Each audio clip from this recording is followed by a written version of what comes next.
Libraries and Community Enrichment Committee to order. Mr. Bencomo, can you please call the roll? Yes, Madam Chair. Councilmember Hurtado. Here.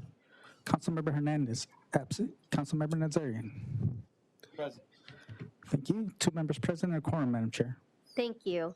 Before getting started with public comment, I'd like to make an amendment to item 3, which should be circulating now. I'd like to add the following language to this item.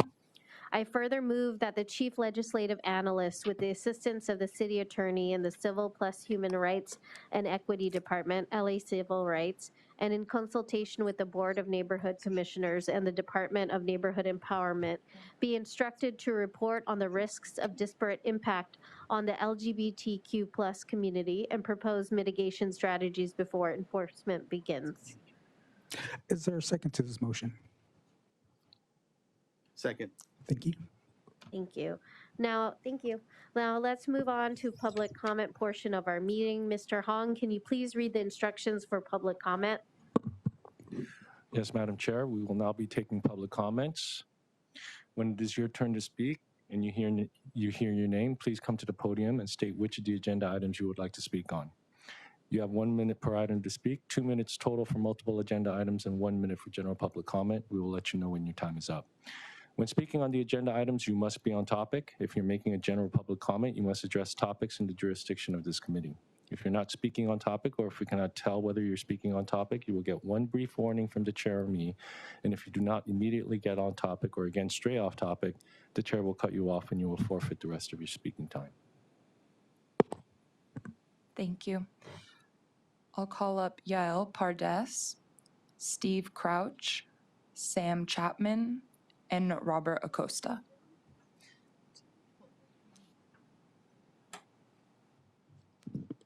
Hello, my name is Yael Pardes. Thank you for the opportunity to speak. I'm going to talk about San Pascual Park, located in CD 14 and South Pasadena. So it is related. Speaker, can you put the microphone or speak closer to the microphone, perhaps? Yeah, there you go. Ba-ba-bum. Better. Thank you. I'll start again. Okay, I wanted to express my opposition to the water reuse project at San Pascual, located in CD 14 in South Pasadena. I expect our city leaders to listen to the people that demand that this park is saved and that LA city leaders refuse to give up our parkland in perpetuity for a project that will not benefit Los Angeles or the residents surrounding this park, who are strongly opposed to it. It violates LA Charter 594. It is a public park and it cannot be given away and destroyed for the sake of providing 20 million gallons of clean water to the South Pasadena golf course.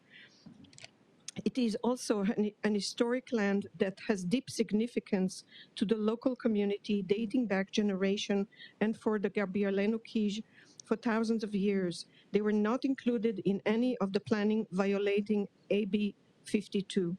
At this time of global warming, we should protect every mature tree we have. We should, am I done? Okay, thank you. First of all, before you start the timer, I was going to speak on an agenda item besides additional public comments. So how much time do I have? You have What agenda items are you going to be speaking on? On an agenda item, number 3. Number 3, just okay. And a public comment. How much total time do I have? So you've got 2 minutes, 1 minute for the agenda item and 1 minute for general public comment. Okay, general public comment. Okay, Steve Crouch, Highland Park. This is regarding the South Pasadena water reuse project. There is no advantage to the city, anybody in the city of Los Angeles for that. This is in CD 14, represented by our chair here. There is no advantage. There's a lot of, going to cause a lot of issues with and a lot of misery for hundreds, I said hundreds of Los Angeles residents and very few South Pasadena residents. Everything is for South Pasadena. It's a total win-win situation. It's a total lose-lose situation for Los Angeles residents. We're gonna have to put up with the increased, for a long months of construction, noise, dust, diesel emissions, and then when it's completed, they're taking away, there's gonna be a large amount of illumination coming in from the South Pasadena side. and they're going to be taking out a lot of mature trees, which buffers us from a lot. Okay, so the other thing is, and so South Pasadena says that South Pasadena Sir, now your agenda item. advantage. Okay, I just want to say one last thing, please. So the councilman, we need to meet with the council person directly, not her staff.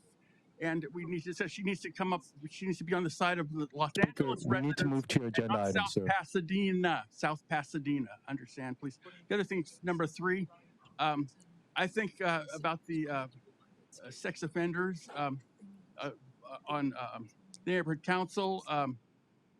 I've been on neighborhood council like for 15 years, and there was a guy about 10 years ago who was very scary.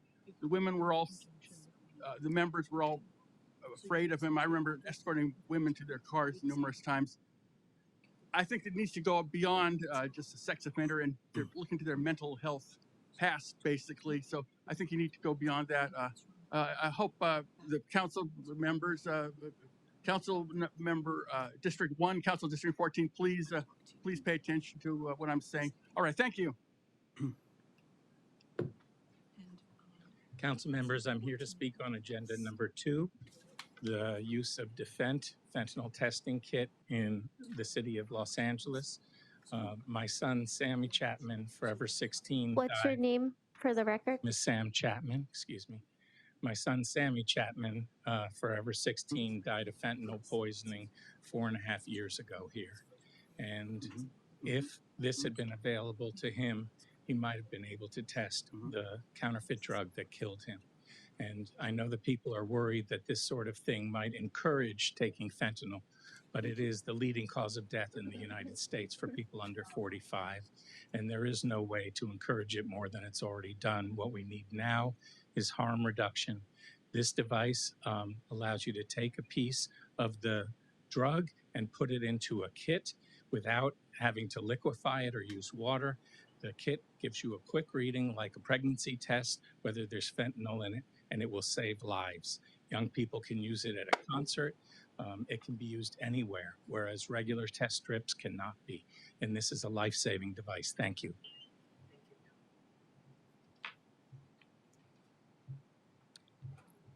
Hello. I'm going to speak on number 3, item 3.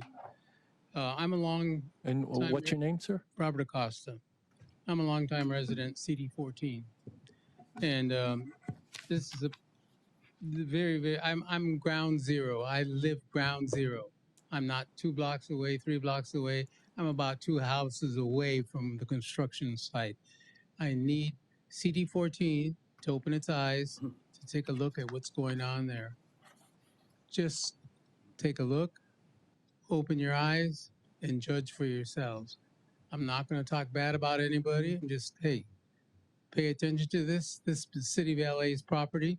Don't let anybody take it away from us. It's this precious land. And it's holy land because of the Quiche, who are the indigenous of that area, have lived there and survived there. Thank you.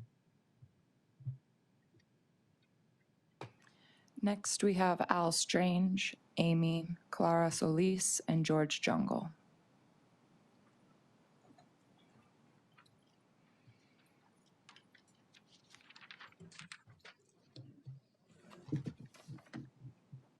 Olympics.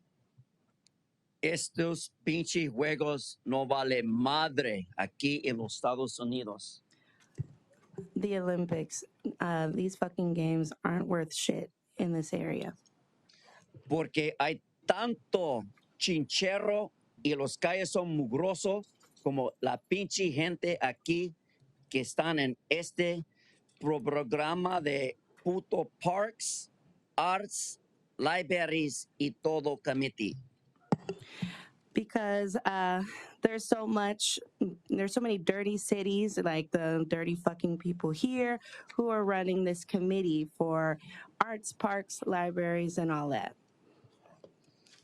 Entonces, yo quiero más fentanyl en los pinches calles porque ustedes putos no gustan el Donald J. Trump cuando están matando los pinches botas que traen las drogas aquí.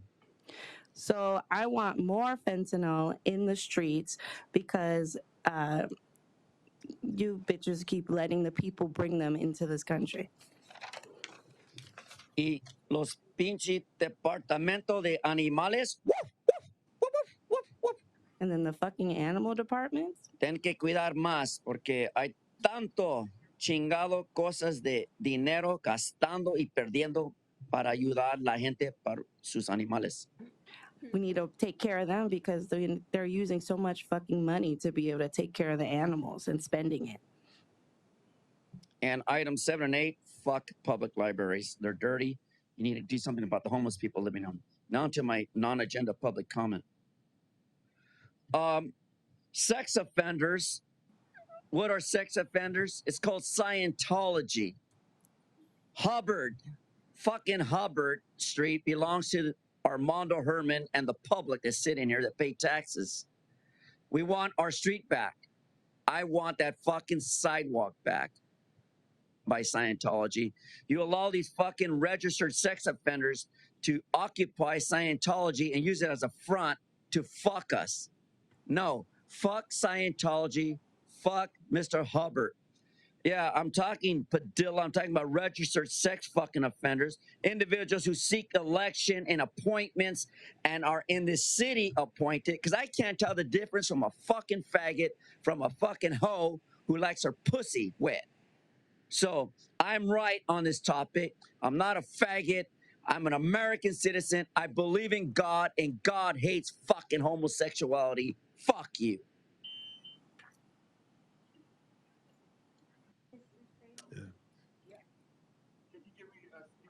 Yeah, I just wanted to, yeah, I'm gonna give him my time, but I want to. No, we can't do that, sir. You've got to speak. Oh, okay. Well, thank you for those that showed up to our parade yesterday in Highland Park. Others have excuses why they couldn't make it. But for those that did, we appreciate you showing up to our oldest parade in the Northeast area. We want to thank those that did come. We know who came and we know who didn't. But back to San Pasquale before they slap my hand.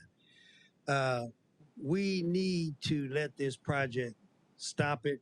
We don't want it like the church that they stole from us on Avenue 64. Very famous church that used to belong to Highland Park. They stole it, Pasadena. Now it's part of South Pass. We don't want Pasadena or South Pasadena taking what rightfully belongs to the LA area and claiming it's theirs. We got a park going up in the area too. That's right across from San Pasquale. And we're hoping that the people cannot claim that that LA park right off of Avenue 64 going down to Pasadena belongs to them. So please remember, you work for us. Thank you. Hi, Clara Solis, Highland Park. These are all letters, over 700 letters from residents in Highland Park in the city of Los Angeles that are opposed to the Arroyo Seco water reuse project. We've also sent you a link to these letters, and we will drop them off at your office, Councilmember Jurado, after this meeting. We also sent you a link of all the organizations that are opposed, including the Gabrielino Quiche Nation, who is opposed to this project. It is their sacred land. I urge your committee to reject South Pasadena's bid to use a half acre of our parkland at San Pasquale Park for their project. This is sacred land to the Quiche. This parkland is used by our residents and by area wildlife. Allowing the use of our parkland by South Pasadena in perpetuity with only 30 years of maintenance violates LA City Charter 594C. Did I run out of time? Okay, now I'm going to speak about item 6. Thank you, Councilwoman Jurado and Councilmember Nazarin for supporting this item. Our senior centers are in dire need of assistance, and the Highland Park Senior Center really needs some help and tender loving care. It is so beloved, that center. I've gone there and talked to the members of that senior center, and they love it so much. They find community there from all areas of the city, because there are people from Hollywood that come to that center because they just love being there with that community. So please pass that motion. Thank you for sponsoring it. Thank you. Thank you. Good to see you, Councilmember Hernandez, too. Thank you. Next, we have Richard Serino, Josh Gray, Lauren Pettit.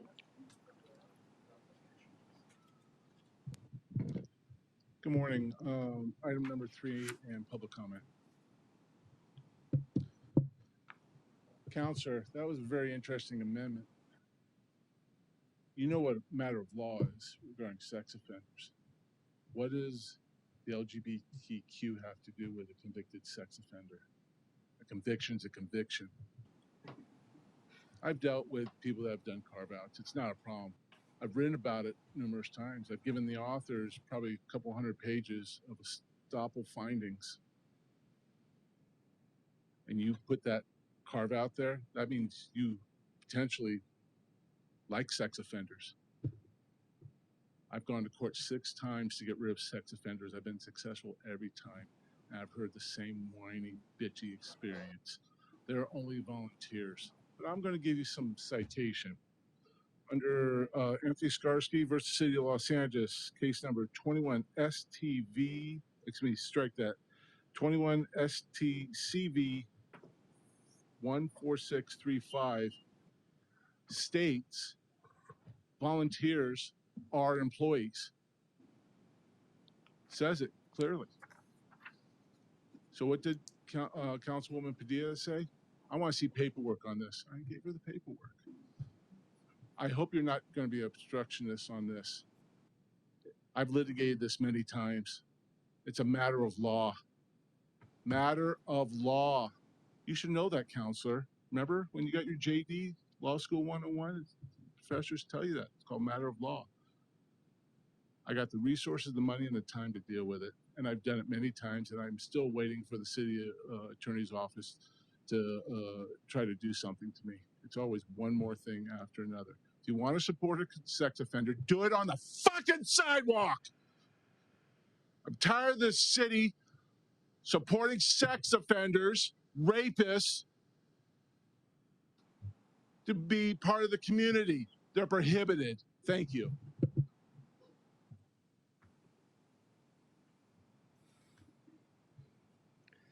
Hi, good morning, Commissioners. My name is Josh Grahammer. I'm a 23-year resident of Spring Street, and I'm here on behalf of the 100-plus residents of the El Dorado Lofts. We are urgently asking the city to do one simple thing: lock Spring Street Park at night. This is a simple, affordable, sane, and direct solution.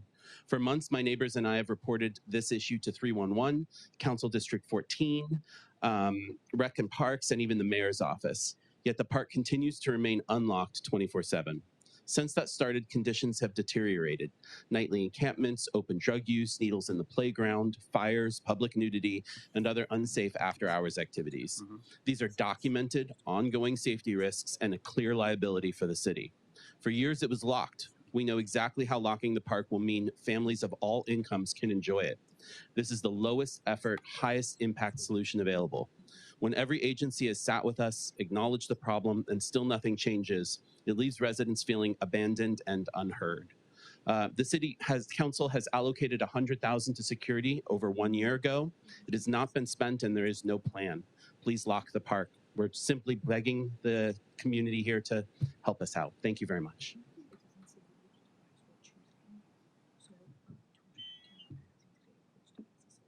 Good morning. I'm Lauren Pettit, a 16-year resident of downtown Los Angeles at Rowan Lofts and an HOA board member.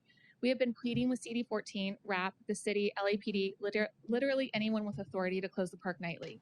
We share a wall with the park. Since the park has remained open nightly, we've had multiple trespassers hop over the wall from the park onto our property. Recently, our concierge found a trespasser who hopped the wall on one of our ground floor residents' patios. We've had multiple incidents where these individuals have turned on our fire pits or have been found bathing in our hot tubs. Dangerous scenarios for all parties. I'm pleading with you to make the safety of all who frequent Spring Street Park, as well as those who live adjacent to it, a priority. Hopping a 12-foot plus wall can cause serious injury. Trespassing onto someone's property can result in serious injury. Since the park has stopped getting closed at night, these incidents have increased. There's only so much we can do on our end to keep our residents and staff safe. We need your help. We need the park closed at night. Thank you. Next, we have Zachary Bilski. And if you signed up for public comment and I didn't call your name, please feel free to come up to the podium.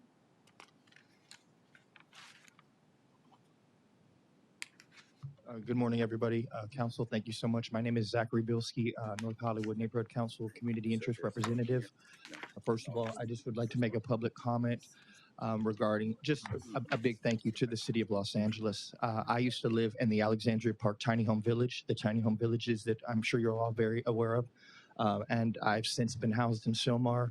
Special thank you to District 2, Mr. Paul Krikorian, Council President Emeritus Paul Krikorian, and their district for what they've done with the city and Hope the Mission.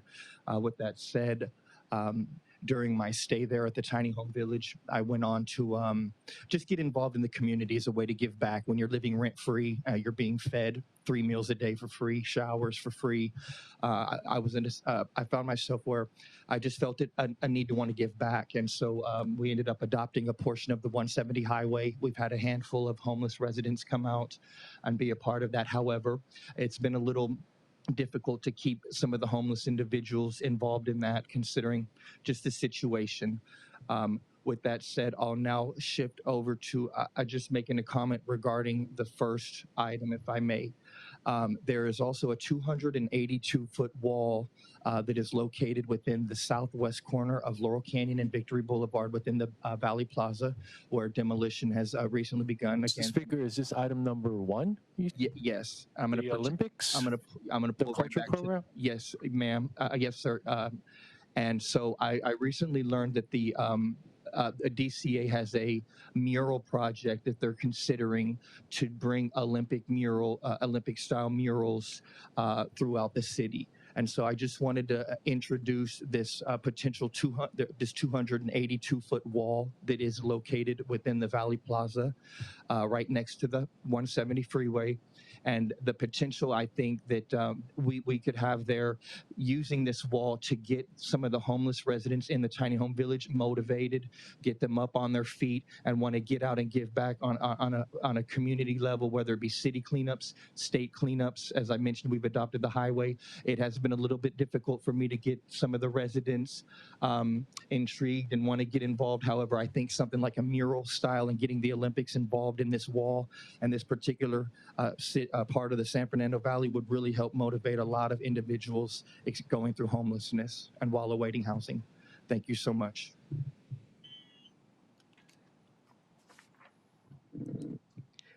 Good morning, council members. My name is Leticia Fernandez-Ivins, and I will be addressing item 1. On behalf of the Music Center, I would like to convey our gratitude for the DCA's leadership in delivering the city's cultural program framework. The vision, goals, and programming opportunities expressed offer long-awaited planning guideposts to the field. The framework is a natural extension of the city's expertise and track record of investment, where the prioritization of programming and articulation of scale and associated cost is both practical and grounding. As an organization dedicated to fulfilling our moral obligation to serve all of LA County, we align deeply with the equity-centered values and participant focus on traditionally marginalized communities, youth, and people with disabilities. Like many fellow arts organizations, the Music Center is not budgeted to create programming specifically for the Cultural Olympiad or the Games. However, we will leverage our public assets and programs to contribute, serve, and partner on programming that is authentic to our mission, to the people of Los Angeles we serve, and that's additive to our city's civic infrastructure. The time to... All right. There are no more speakers in the queue, Madam Chair.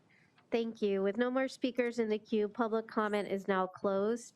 Members, if there are no objections or questions, I would like to take items 4 through 6 and items 8 through 12 on consent.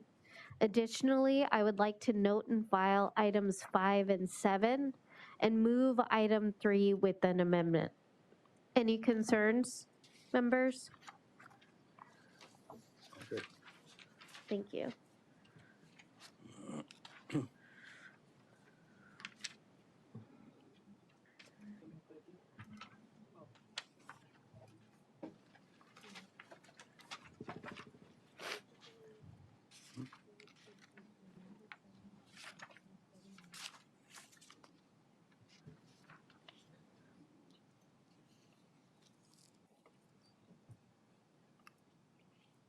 You okay, council member? Yes. Okay. Okay. Thank you. So no concerns? No concern. Okay. Seeing none, Ms. Ramirez, can you please read these items into the record? Item 3, motion Rodriguez Padilla relative to the feasibility of requiring the disclosure of registered sex offender status for individuals who seek election, appointment, or selection to serve on a neighborhood council. This item is also referred to the Rules, Election, and Intergovernmental Relations Committee. Item 4, motion Rodriguez Yaroslavsky relative to the feasibility of establishing non-city residence fee for Department of Recreation and Parks programs, classes, and activities in order to align with practices in other California jurisdictions. Item 5, Department of Animal Services report on the current rules for allowing elected officials and their staff into department facilities, including non-public areas and related matters. Item 6, motion Jurado Nazaria relative to requesting the Department of Recreation and Parks to conduct a Council District 14 Senior Center Needs Assessment. Item 7, Board of Library Commissioners report relative to a publishing agreement between Amanda Thompson and Angel City Press at Los Angeles Public Library. Item 8, Board of Library Commissioners report relative to the approval of a publishing agreement between Stephen G. and Angel City Press at the Los Angeles Public Library.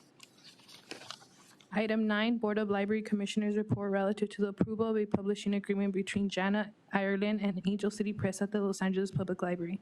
Item 10, Department of Cultural Affairs report relative to the fiscal year 2025-2026 annual expenditure plan and fee status report for the Arts Development Fee Program.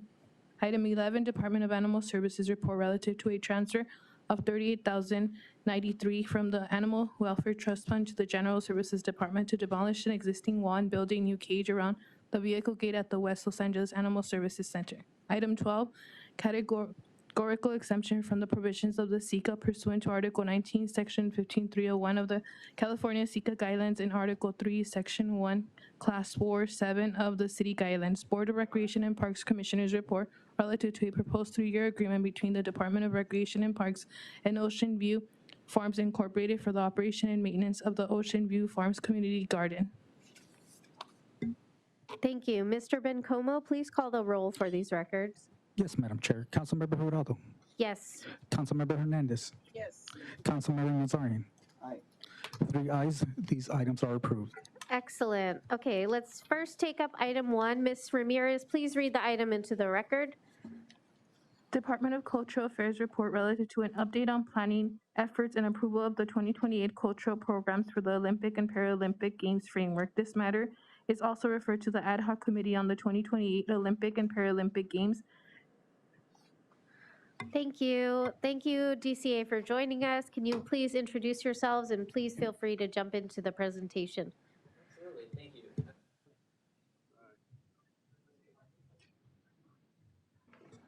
Good morning. I'm Daniel Tarika, General Manager for the Department of Cultural Affairs. Good morning. My name is Chris Concepcion. I'm the Assistant General Manager for the Department of Cultural Affairs. Good morning. I'm Alejandra Cisneros, Arts Manager for the Cultural Program.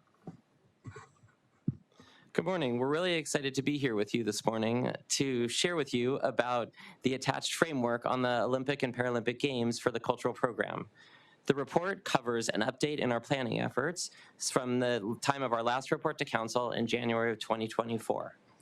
With regard to our framework, which is attached to the report, it serves as a blueprint for our arts and cultural planning efforts for the 2028 Games, with the intent to create an inclusive framework that others can see themselves working within. That includes LA artists, arts and cultural organizations, and funders, as it will be an effort that will take government, partner organizations, and artists and culture bearers for this to be successful. We are very excited to be able to share this and to move this initiative forward. Once approved by the mayor and council, we'll continue moving forward by working with you and our other elected officials and the arts community collaboratively to expand on these planning efforts and working towards execution. Next slide. So we want to begin by discussing terminology. You may have heard different names and phrases sort of thrown out there with regard to the arts and cultural plan for the Cultural Olympiad or the cultural program. So we just want to clarify that terminology before we get started. So the Cultural Olympiad is actually a contractual term that is owned by LA28 by the organizing committee. So the Cultural Olympiad is LA28's formal global strategy to arts and culture in terms of that component of the games. Whereas the 2028 cultural program for the Olympic and Paralympic Games, I know that's a mouthful, so we abbreviate that to say the cultural program is really the DCA host city-led arts and culture component that is community focused. And that programming will occur before, during, and after the Games. Today, we'll be concentrating specifically on the 2028 cultural program. Next slide, please.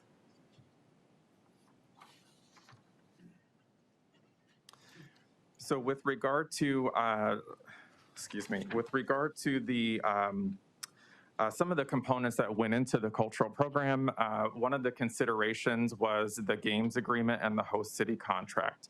So as you all know, we have these two governing documents in terms of the delivery of services associated with the games. With regard to the games agreement, that agreement states that the Cultural Olympiad, the Arts and Cultural Plan, which is LA28's, be developed in close coordination with the host city. The city's framework, the cultural program, is intended to complement LA28's efforts. DCA built much of the framework before you on requirements that were contained in the related agreements, including, but not limited to, inclusive and accessible programming for all Angelenos, equity and inclusion for local artists and vendors, and Paralympic Disability Arts Celebration. Next slide, please. So to help inform the creation of our plan, we also participated in a leadership exchange with the City of Paris. This happened through the World Cities Culture Forum funded by Bloomberg Philanthropies, and we've been working with the City of Paris and learning from them since 2022, 2023 through the current time. As part of this exchange, we also created an MOU with the City of Paris, as well as LA County Department of Arts and Culture and the City of Saint-Denis to memorialize this cultural exchange, to support and learn more from Paris on their real-time planning for arts and culture for the Games, including visits, recurring meetings, and 7 partnership collaborative cultural Olympiad projects with them. Additionally, we had several key lessons learned from the partnership, and these are also fundamental to our work here. It meant early artist involvement in planning, underrepresented and working with underrepresented communities and extending outreach, creating community-based formats for programming to meet communities where they are, and creating outdoor programming and public events that had the highest attendance. Next slide. In addition, we also hosted and participated in several different convenings to help inform our framework. In January 2020, the City of LA hosted 10 roundtables to be able to learn more from the community and what LA should be known for. In 2024, we participated with County Department of Arts and Culture on an additional 11 sessions, convening folks across the county to learn more about how we can build a framework that would be supportive of what it was they were looking for.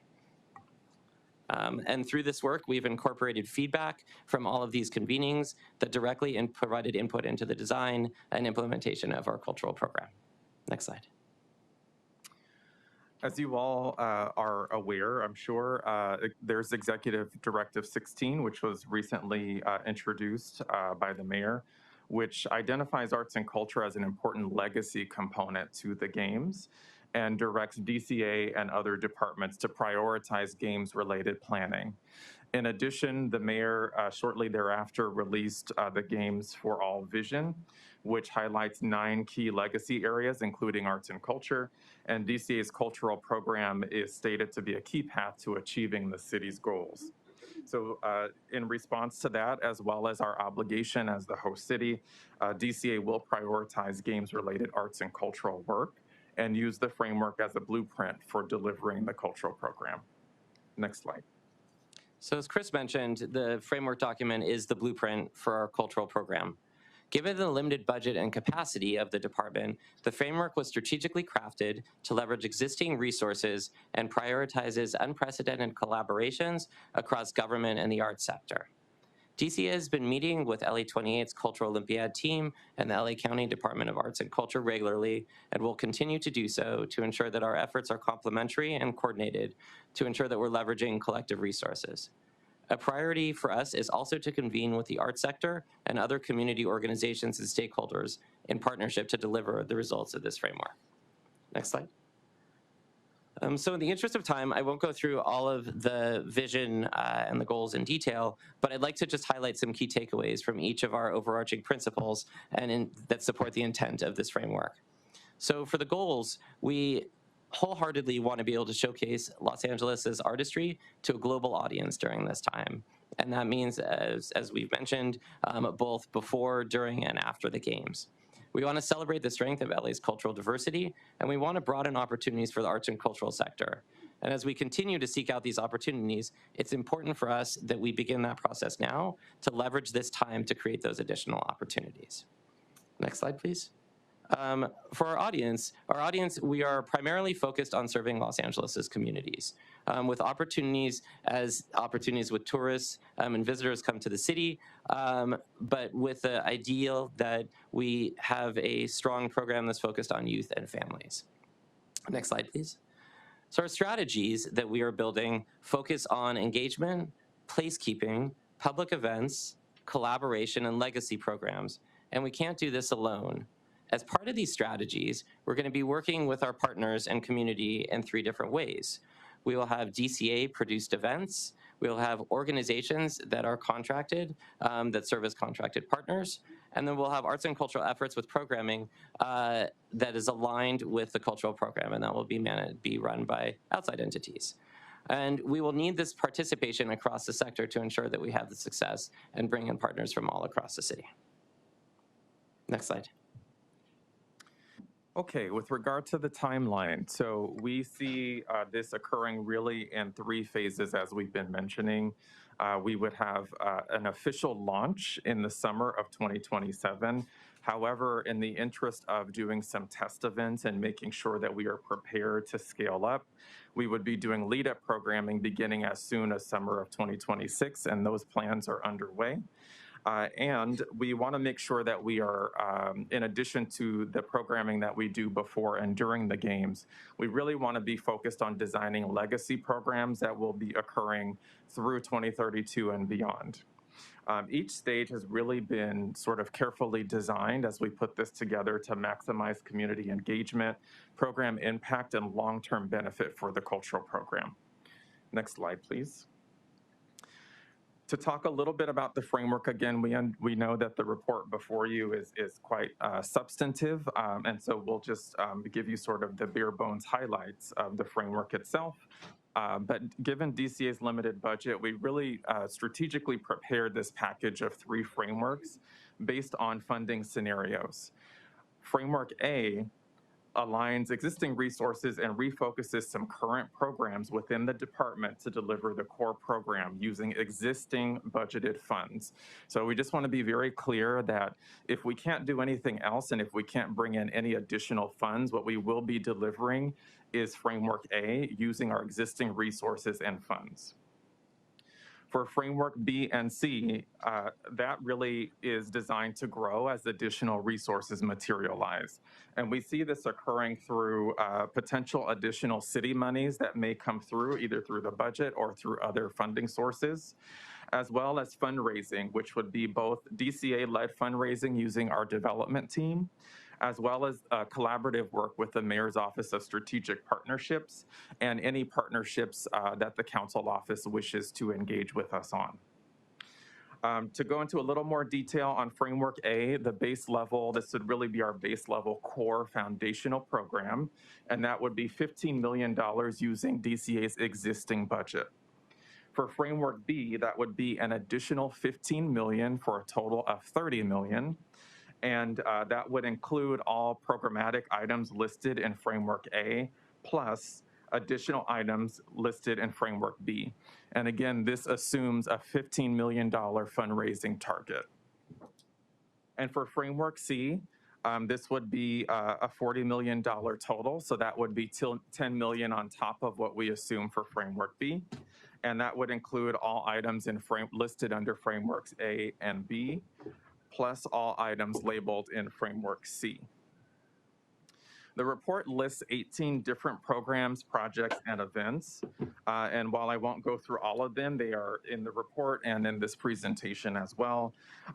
They range from council district-specific festivals to murals in Framework A, to cultural activations at community celebrations at fan zones, to a disability arts and Paralympic celebration in Framework B, and an Olympic and Paralympic arts festival, to LA River cultural activation and frameworks.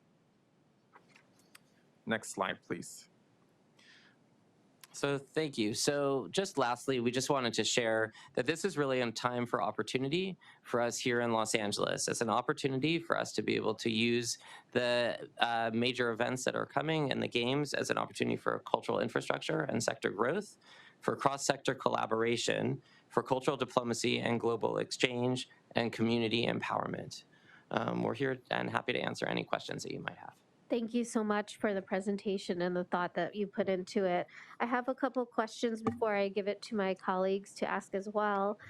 What partnerships will help DCA reach their goals and meet the framework requirements? Wonderful. Well, we are excited to have already established many of these partnerships, and those partnerships are with LA28 and their Cultural Olympiad team, with LA County Department of Arts and Culture, our neighboring municipalities as well, and coordinating with them to ensure that we have regional coordination.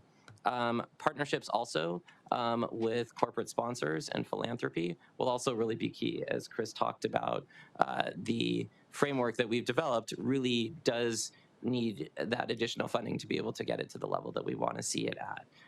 And additionally, partnerships with artists, arts and cultural institutions, neighborhood councils, chambers of commerce, bids, and community organizations will really be essential.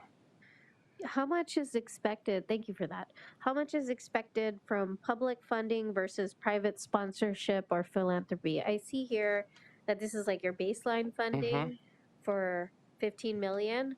So in order to get to expanded or full, would philanthropy be expected to, or private sponsorship fill in the difference of 15 million, or it seems 35 for the full? Yeah, I think that it's going to be really a combination of multiple factors. I think that there are other discretionary funds that exist within the council that if there are opportunities to partner, we'd love to be able to work with you.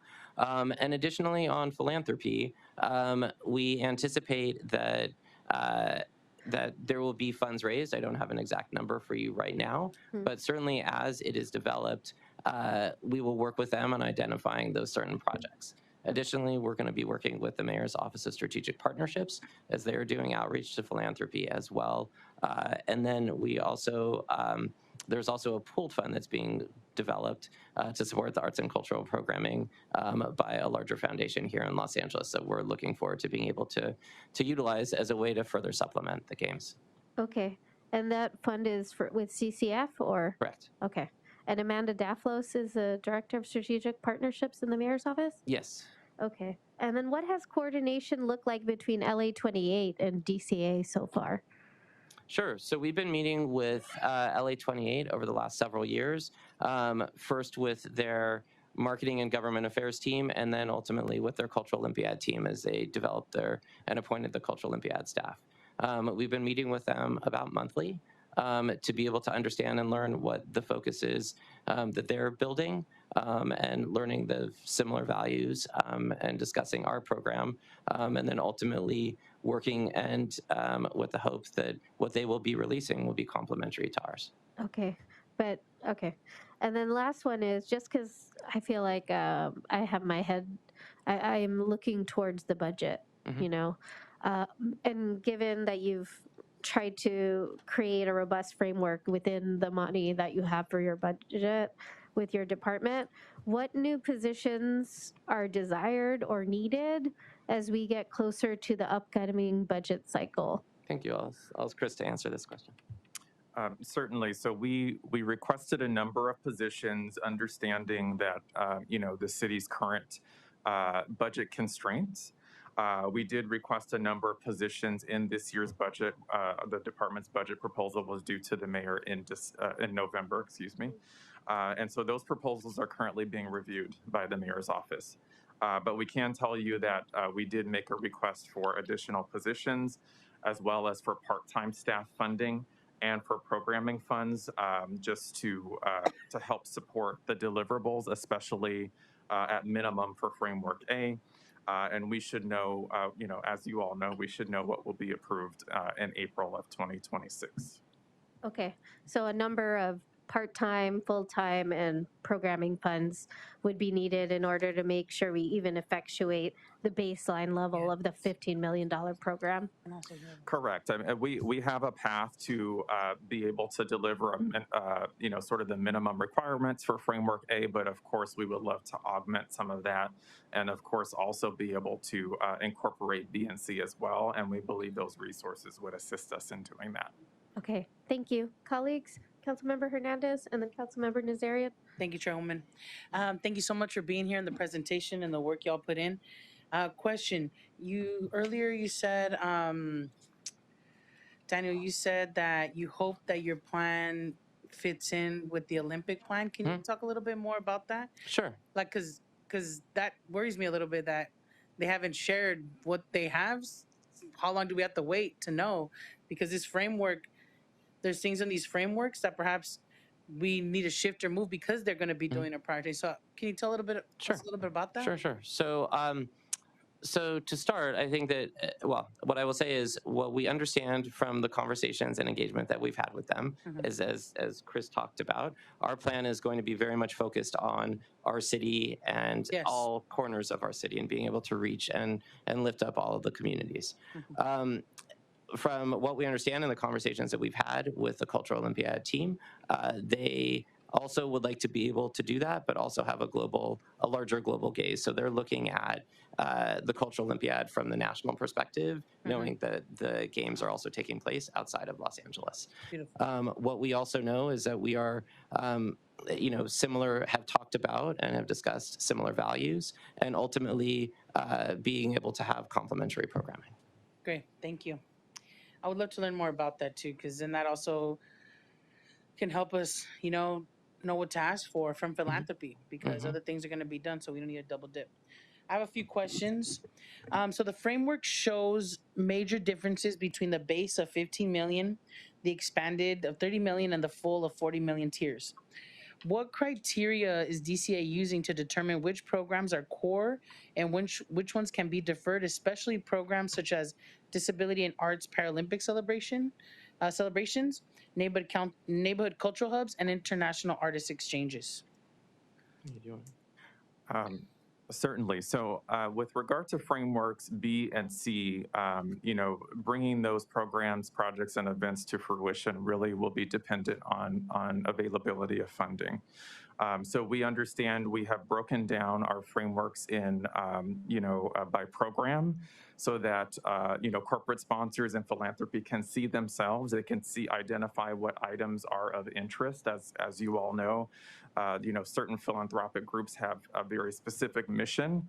And so they may, a philanthropic partner may be more interested in supporting a Disability and Paralympic Arts Festival, for instance, that focuses on featuring, artists with disabilities and is also accessible in that nature. And so really we will be, because we are tied to the funding and determining whether that will be available, we will be developing packages and decks for philanthropy and corporate sponsors for our specific programming, and what we're able to bring to fruition may depend on that. In addition, as Daniel indicated, CCF is initiating a pooled fund. And so we are talking about some of the priorities there that they could assist us with. For instance, the Disability Arts and Paralympic Arts Celebration is something that is a specific requirement in the host city contract. Now, that is a deliverable This is something that we need to talk to LA 28 about. But of course, given that that's a requirement in the host city contract, we would want to make sure that that's prioritized. Even though we're not funded for it currently, we want to make sure we're meeting our contractual obligations, so that one, we may want to pull out ahead. So there's a lot of different factors in making those determinations, but a lot of it really will be funding availability. Thank you. And the 15 million, that's all city funds? Correct. That already funds these programs, or where is this 15 million coming from? That comes from DCA's current operating budget. Great. And these line items already exist within DCA? Correct. Okay. What does not exist, if I can just clarify really quickly, the council district specific festivals, that's using a model based on the Lunar New Year celebration that we do citywide. And so while this specific program does not currently exist, we would be using the model that exists and using the funding that exists for that model to fund it. Wonderful. And so, I would love to say, yes, let's do the 15 council cultural district cultural festivals, but also the obligation around the disability arts and Paralympic celebration. I just think about when you're shopping this to philanthropy, what is easier to sell to them, to fund, right? For example, and I'm asking because of equity. I know that oftentimes we're restrained because of money, but as we go down the line from the full amount to the least amount, we start leaving behind some of our most vulnerable communities. And I would love to see the city prioritize those vulnerable communities and then try to seek funding for some of these other pieces. So I just have that concern. And if there can be changes made to Framework A, I know the dollars will come in, but I think it's important for the city of Los Angeles to say, this is not only culturally, contractually an obligation, we believe in supporting our communities with disabilities. And so I just want to put that I had some concerns. Ms. Councilmember, if I may respond to that, we absolutely agree with your concerns, and I'll tell you that equity and inclusion is thoroughly embedded in this document, as you'll see in our goals and our strategies, in our deliverables. And so anything that is included in the cultural program and lifted up and prioritized in the cultural program has to be in alignment with those goals. So that will automatically be prioritized.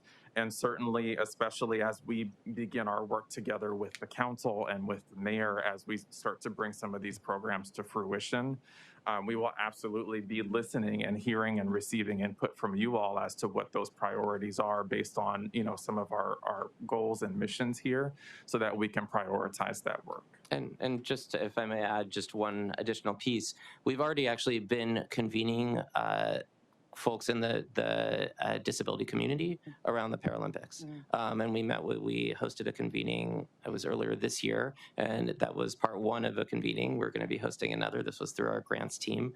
That was really impactful. To be able to bring folks together and lift up and hear what it is that they're looking to see, and how we can best support that. So I'd like to reassure you that it is a top priority for us, even though it is in Framework B. It is something that we're very much working towards. Wonderful. Thank you. Thank you for that. Last question for me. Thank you. And that does reassure me. Thank you. The framework emphasizes creating legacy programs and strengthening cultural infrastructure across 2026-2032. How will DCA guarantee that decisions made now, especially under lower funding tiers, do not limit long-term community arts capacity or leave certain neighborhoods without lasting benefits after the games? Well, the department is committed to the legacy. So it is about, it was with 1984, the legacy of those games and the cultural Olympiad, the Olympic Arts Festival, had many things that were focused much more on structures. It was what created Walt Disney Hall. It created what Grand Avenue is. It created different partnerships across the city. One of the various areas that we see as legacy, one is arts education, and wanting to be able to double down on that. And that's something that we do already through our community art centers and through our grantees. Additionally, it's about creating and strengthening partnerships among large organizations and small organizations, and creating the structures to be able to have those organizations be able to work together beyond 2028. Great, thank you. And is any of that also going to be like public art that you all are thinking about? I think about MacArthur Park, and we have some stuff from the back in the days in the Olympics, and it just needs something new. So that's why I asked. Yeah, absolutely. that's It's definitely, public art is definitely part of this. And we're really excited about that component too, about having different conversations, both locally and globally, and how that looks. Great, thank you. Thank you, Chairwoman. Yeah, Councilmember Nazarian. Thank you very much, Ms. Chair. I appreciate all the questions that have already been asked as well. So I don't want to in any way be redundant. I just want to voice out how excited I am about a program like this. These events do allow us the opportunity to showcase our talent. We're already the media capital of the world, and our entertainment industry has been the primary exporter of our culture. But this is a phenomenal way of making sure that we further highlight what we have to offer, because people are going to be visiting here, because of that tangible and tactile opportunity as well. So that said, I appreciate what you said about working with CCF and making sure that there are partners on the private sector philanthropy.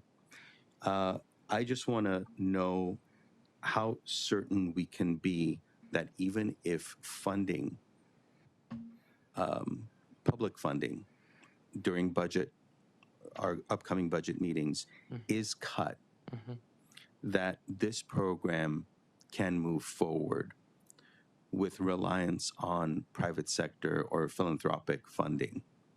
And also whether that funding is going to need to provide support for staffing as well.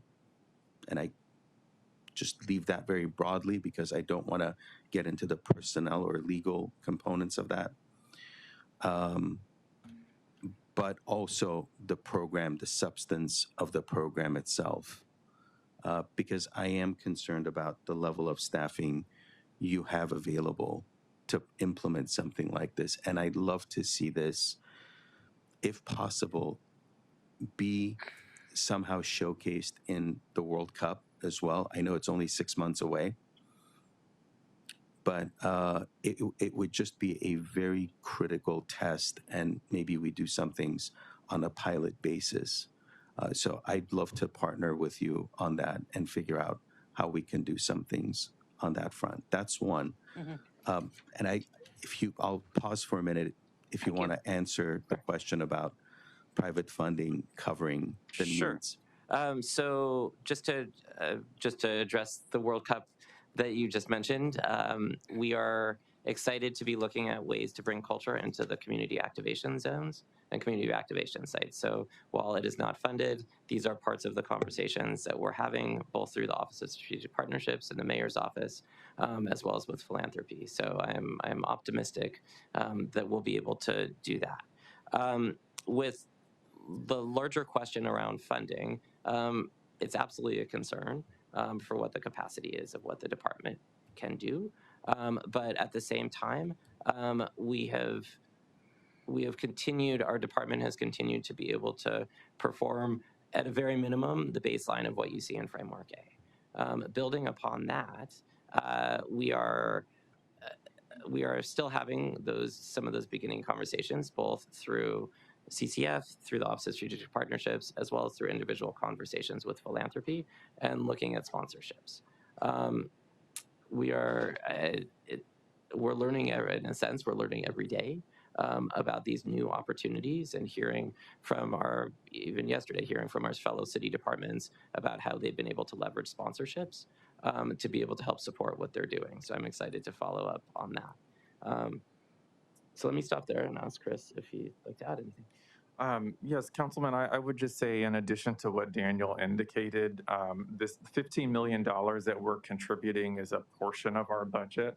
And so we're anticipating that if there were, although we are funded by our funds are, we have a designated portion of TOT that does come into our special fund, and we are able to roll over funds year after year. We do want to make sure, given current budget trends, that we are being as conservative as possible in setting aside money for Framework A. So we are confident, unless, knock on wood, unless there's something significant in terms of the department's operations that occur, we believe that the department will be able to deliver Framework A, given that this is just a portion of the department's budget. It's not the entirety of our budget. But we are thinking through that, and we're making sure with regard to some of the other components that we have backup plans in terms of how we deliver these services, especially with some of our partners. You heard from the Music Center today. We're in regular conversations with our arts and cultural organizations within the city about delivery of these things, and we're very good at being creative. And so, we're thinking through that, and we're making sure that we have plans in the foreseeable scenarios. Appreciate it. The gentleman who's now sitting in the back, who came and made a great presentation on the arts adoption on the 170, in the spirit of creating opportunities that reduce barriers of entry and ensure inclusivity, inclusion, how accessible can these programs be for artists who are, especially don't operate in government space, not be saddled with the challenge of getting access to these opportunities? And part of that rests on the work that we can do as council officers to get the word out. But it's also critical that the process itself doesn't make it, while not lending itself to any type of wrong use or fraudulent activity, potential fraudulent activity, for it to be easily accessible. So how can we make sure that we're making it accessible that way and remove the barriers? I don't know if that's something you want to touch on right now. Sure, happy to. We, as a department, are committed to making these opportunities accessible. And what I can tell you, for example, we have a program right now called the Public Space Activation Fund that supports activations across the city that we do through a partner organization. And that partner organization has allowed us to be able to bring in folks that are not nonprofits, that are not registered businesses. And the partner that we have both serves as a mentor to be able to help them grow in their professional capacity, ultimately to come into our grants program, but also to create those opportunities, removing some of the barriers. So what I say that to share that we really do want to be creative to make this as open as possible, and that will mean working with partners to be able to help create some of those opportunities as well. If I could just add one more thing, Council Member, the Mural Works program is a fabulous program within the department that pairs artists with, more experience with apprentices. So folks that don't necessarily have, art is a business and it's also very technical, right? And so we provide these training opportunities to folks who wouldn't otherwise have the opportunity to learn the trade. And so that's something we will continue to do and want to do more of should additional funding materialize. But certainly a lot of these types of programs we are sort of, doing as much as we can to eliminate barriers to entry for artists, for emerging artists and artists of, various backgrounds, really are embedded in what we do, and we'd like to do more of it. Thank you. Colleagues, sorry, for the interest of time, I think I have to close the questions for now. Thank you, DCA, for your presentation. I think you've piqued all of our interest. My team will be in touch with you to see how we can support you moving forward so you can really, start doing all of the work and continuing the work in full force, considering it's going to be, sooner than we think. And then I'd like to move.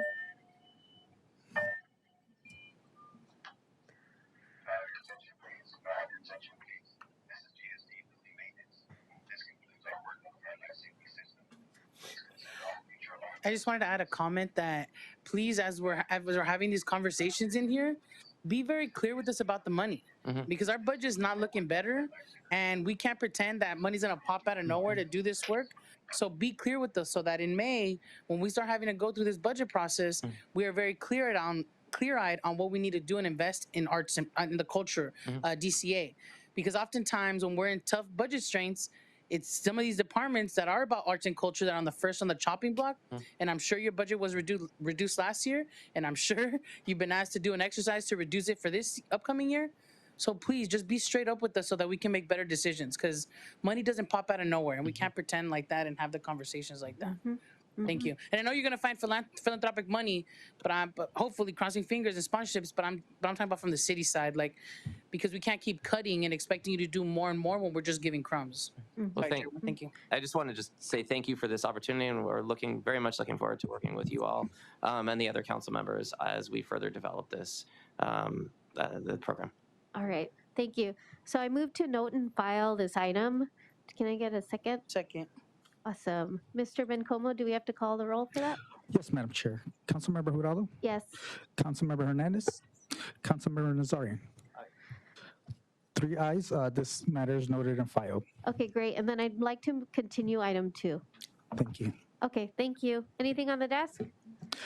Madam Chair, is there a date for which to continue or to a date to be determined? To a date, the date to be determined. Okay, thank you. Okay, thank you. Nothing on the desk? The desk is clear. Meeting is adjourned. Thank you. Thank you. Thanks all. Thank you. See you down there. Okay, thank you.